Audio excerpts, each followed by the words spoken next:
Hi friends, welcome to my YouTube channel.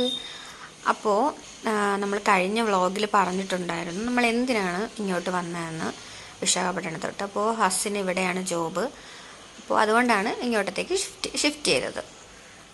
അപ്പോൾ നമ്മൾ വന്നിട്ട് പുറത്തോട്ടൊന്നും പോയിട്ടുണ്ടായിരുന്നില്ല. ഇവിടെ നിന്ന് വന്ന മുതലേ മഴയായിരുന്നു, ഫുള്ളകത്തായിരുന്നു. ഞാനും മോനും അകത്തായിരുന്നു. പിന്നെ ചേട്ടൻ ജോലിക്ക് പോകുന്നുള്ളതുകൊണ്ട് കുഴപ്പമില്ല.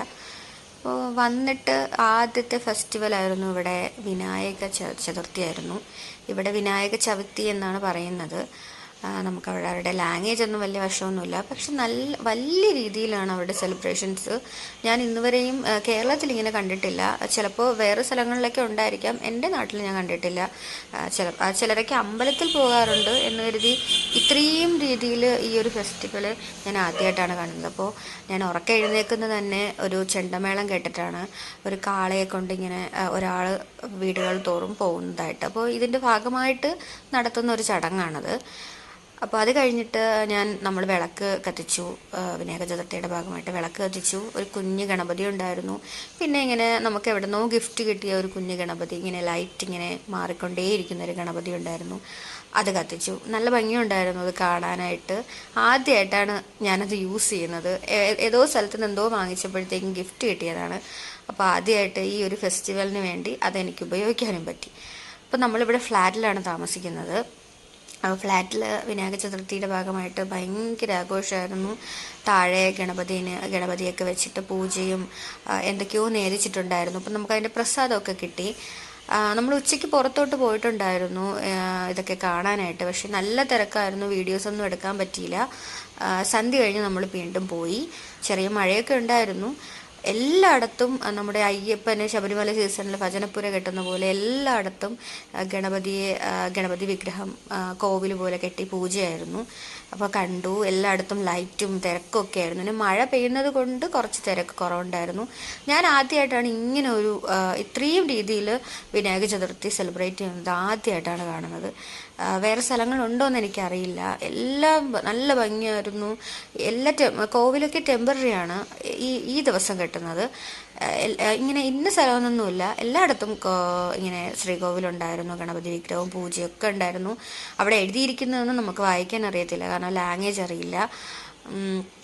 എല്ലായിടത്തും ലൈറ്റും ഒക്കെ ആയിരുന്നു. പിന്നെ കുറേ സ്ഥലത്ത് പ്രസാദവും അന്നദാനവും ഒക്കെ കൊടുക്കുന്നുണ്ടായിരുന്നു. നമുക്ക് ഫ്ലാറ്റിൽ നിന്ന് കുറേ കിട്ടി. 2-3 പായസവും ഏതോ ഒരു ഫ്രൈഡ് റൈസ് പോലത്തെ ഐറ്റംസൊക്കെ ഉണ്ടായിരുന്നു. എല്ലാ ഫ്ലാറ്റിലും ആഘോഷമായിരുന്നു.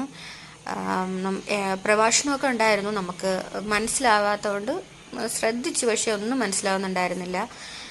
നമുക്ക് വഴിയിൽ വെച്ചിട്ട് അന്നദാനം കിട്ടി. നമ്മൾ കേരളത്തിലെ ഉത്സവങ്ങളിൽ ഈ സമൂഹ സദ്യയൊക്കെ പോയി കഴിക്കുന്ന പോലെ നമ്മൾ ക്യൂ ഒക്കെ നിന്ന് വാങ്ങിച്ചു. നല്ല ടേസ്റ്റ് ഉണ്ടായിരുന്നു. നമ്മുടെ കേരളത്തിലെ ആ രുചിയൊന്നും അല്ല, വേറൊരു തരത്തിലുള്ള. അവർക്ക് ഇന്ന സ്ഥലത്ത് കോവിൽ കെട്ടണം അങ്ങനെ ഒരു ചടങ്ങൊന്നും അങ്ങനെയൊന്നുമില്ല. എല്ലായിടത്തും ഉണ്ടായിരുന്നു. ഒരുപാട് സ്ഥലത്ത് പല രീതിയിലായിരുന്നു. വൈക്കോല് കൊണ്ട്, പുല്ല് കൊണ്ട്, അങ്ങനെ പല രീതിയിലായിരുന്നു. എല്ലായിടത്തും നല്ല തിരക്കായിരുന്നു. നമ്മൾ കുറേ ദൂരം പോയി. നമുക്കിത് വായിക്കാൻ അറിയില്ല. ആർക്കെങ്കിലും തെലുങ്ക് വായിക്കാൻ അറിയാമെങ്കിൽ വായിച്ചോളൂ. എനിക്ക് വായിക്കാൻ അറിയില്ല ഇത്. നല്ല ഭംഗിയായിരുന്നു. എല്ലായിടത്തും ലൈറ്റും ഉത്സവം പോലെ, നമ്മുടെ നാട്ടിലെ ഉത്സവം എങ്ങനെയാണോ അതുപോലെ തന്നെയായിരുന്നു. അപ്പോൾ ഇങ്ങോട്ട് വന്നപ്പോൾ ഗാനമേളയൊക്കെ ഉണ്ടായിരുന്നു. അതിൻ്റെ ഭാഗമായിട്ടാണ് എല്ലായിടത്തും. നമ്മുടെ രീതിയിലുള്ള പാട്ടോ ഒന്നുമല്ല ഗാനമേള.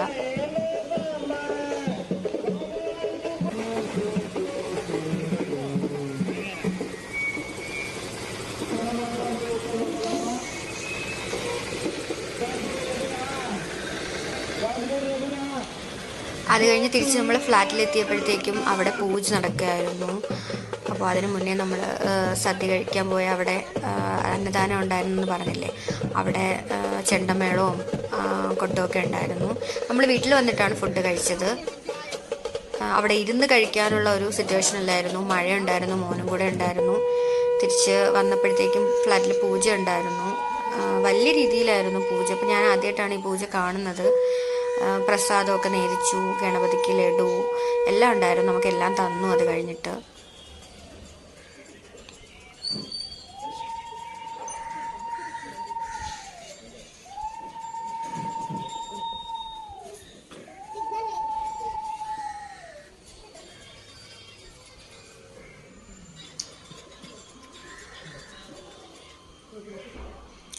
അത് കഴിഞ്ഞിട്ട് നമ്മൾ അവിടെ നിന്ന് വാങ്ങിച്ച അന്നദാനം വീട്ടിൽ വന്നിരുന്ന് 3 പേരും കൂടി കഴിച്ചു.